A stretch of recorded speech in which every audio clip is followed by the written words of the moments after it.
بزرگان محترم اور عزیز میرے بھائیوں، آپ علیہم الصلاۃ والسلام کی شفقتیں اور رحمتیں اس امت کے لیے دیکھیے کہ ایک ایک چیز کا طریقہ بتا رہے ہیں، سونے کا طریقہ بتا رہے ہیں،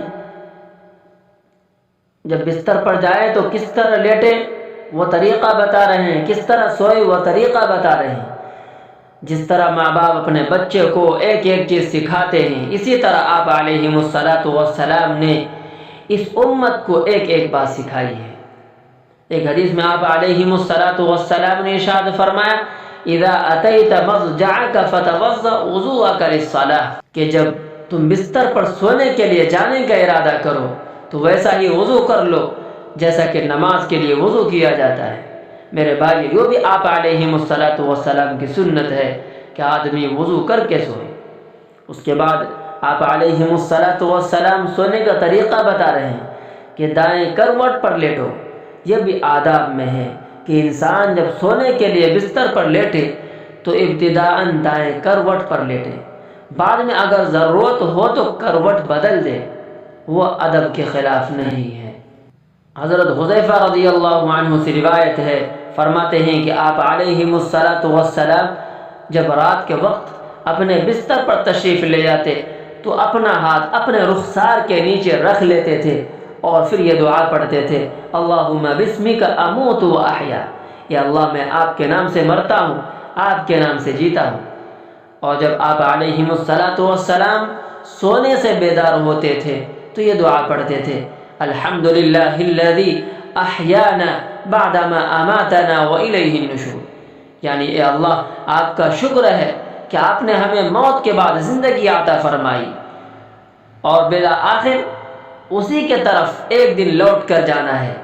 یعنی آج یہ موت آئی وہ چھوٹی موت تھی، اس سے بیداری ہو گئی، زندگی کی طرف واپسی ہو گئی، لیکن بالآخر ایک ایسی نیند آنے والی ہے جس کے بعد واپسی اللہ تعالیٰ ہی کی طرف ہوگی، اس دنیا کی طرف نہیں ہوگی۔ میرے بھائیوں، قدم قدم پر آپ علیہم الصلاۃ والسلام دو باتیں سکھا رہے ہیں، ایک تعلق مع اللہ اور رجوع الی اللہ، یعنی قدم قدم پر اللہ کو یاد کرو، قدم قدم پر اللہ کا ذکر کرو، اور دوسرے آخرت کی طرف توجہ دلائی جا رہی ہے کہ زندگی اور موت اللہ تعالیٰ کے ہاتھ میں ہے۔ اس لیے جب روزانہ انسان سوتے وقت اور جاگتے وقت یہ دعا پڑھے گا تو اس کو ایک نہ ایک دن موت اور موت کے بعد پیش آنے والے واقعات دھیان ضرور آئے گا۔ کب تک یہ دھیان اور خیال نہیں آئے گا؟ کب تک غفلت میں مبتلا رہے گا؟ اس لیے یہ دعائیں آخرت کی فکر پیدا کرنے کے لیے بڑی اکثیر ہیں۔